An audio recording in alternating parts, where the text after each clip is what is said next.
So mainly symbols are used here, and we have to understand the symbols in order to cooperate with the puja and also to understand its cosmic significance. You know that the Bharat Samaj was formed in 1922. It was in Mysore. It was originally formed, but this temple was constructed in 1925, and it was then this opened this in 1925, and the first pujari was no other person than J. Krishnamurti. And at that time, C.W. Leadbeater has clairvoyantly observed the procedure and has recorded the finding, and it is available in print. And it is not by accident that 3 days after, it is well known that J. Krishnamurti was practically possessed by Lord Maitreya. Let's say the meeting nearby.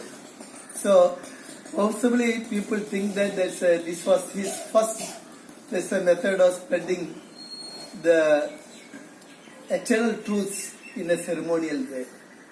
Now, the puja practically gives symbols. So we are using all these things in the form of symbols. The first thing that's for any puja is that you should feel that you are clean.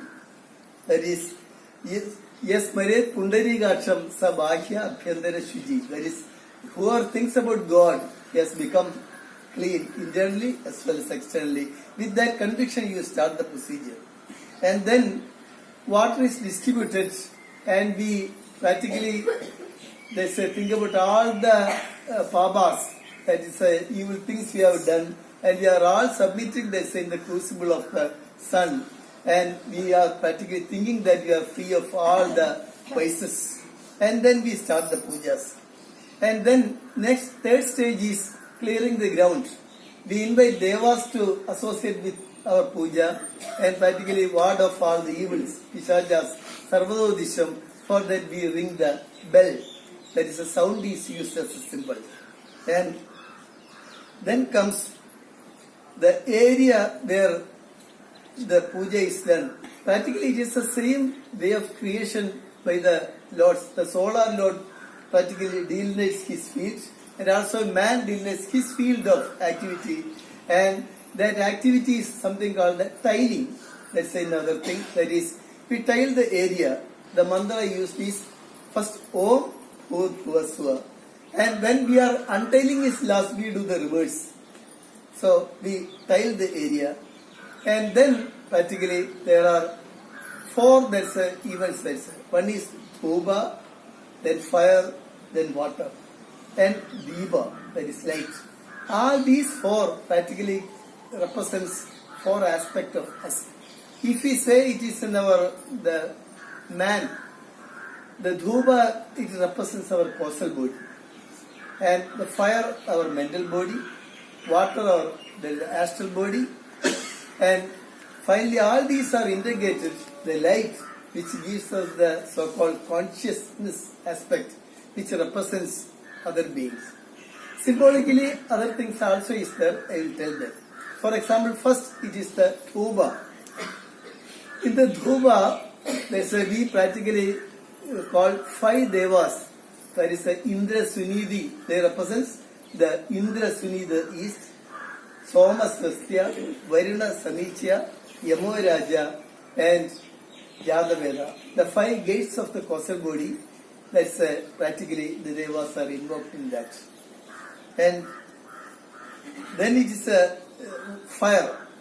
In the fire, there is practically it is the Chatwari Sringa practically represents the Shabda Brahman. The whole 7, all the aspects are represented in that. And fire is practically, it is the lord of the terrestrial aspect of the solar logos. The terrestrial field, and he is the lord. And one of the important thing mentioned is that is the last sloga of the Ishavas Upanishad. That is Akne Naya Subhuda Raya Asman. Lead me wisely in the right path. And after that, they are invoking the water.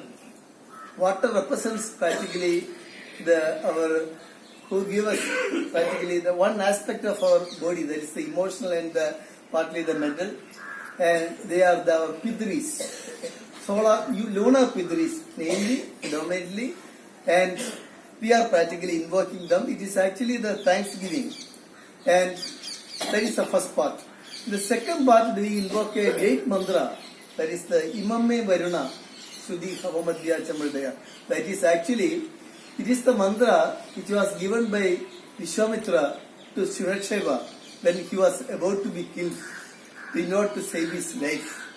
He recited that and practically he was practically went free. Because there's a story behind that. There is no time for this thing. Maybe you can refer to that later.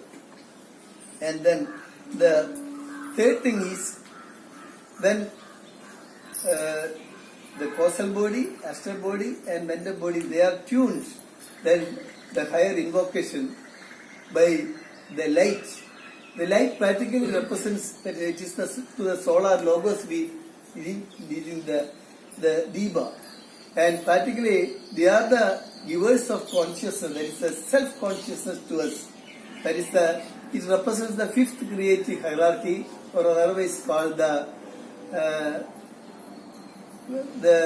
Putras, Manasa Putras, who gave us the mind so that we have to work in our causal body.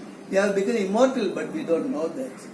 So that aspect is represented by the light, and in that there is a great ceremony is there, because after this prayer we practically touch the flame of the light to the main light. We have come from that light and we are going back to the light that is symbolically represented in that. And then by the time that part ceremony is over, and then we invoke, because at the lower part and we have become conscious, then we go to the next stage, that is we practically so the Pushta Sukta, that is the Sarsa Shisha Pusha. It is practically that say invoke the Hiranyagarbha aspect of the logos, that is the logos in the so-called our equivalent to the so-called sleep state equivalent of the logos. So it is said that the first creation of the logos, it starts with the Hiranyagarbha. In the secondary creation, all the 21 matters of the thing was used by the sadhyas, they say, in order to create the world, and the Hiranyagarbha himself sacrificed so that the world would come over. That is the principle of that. So we invoke the Hiranyagarbha Sutram, that is the next, and finally we invoke the Narayana, that is the Narayana Sutram, that is starting with the Sahasra Shisham Devam, Vishwaksham Vishwasambha, that is the cosmic, that is Prajna, that is the aspect of the third level of consciousness of Logos. When all this is done, the prayer, the puja comes to a stand, and then the Naivedyam part, the water has been kept as alive, and we invoke the Logos to get birth in the water. That is the word Deva Sabida Prasuva, let the Lord be born here. And it is that water which is distributed for all you to take, so that you are practically incorporating the great Deva within you. And then comes we have tiled the thing, now we are untailing, so that all the forces accumulated can be distributed all over the world. And then comes the Pradyasmaha, which is the blessing we have received. And then we pray for the universal well-being, which is Sarve by Sudhina Sandhu. And finally we declare that all this is done for the Brahma. Satan Brahma Pranamastu. So the symbolism, if it is clearly understood, you can cooperate well with the puja, because pujari has to do certain things and you have to do certain things. And any puja or temple activity will not be really active if you don't know the power, real power. That is the most important, that attitude.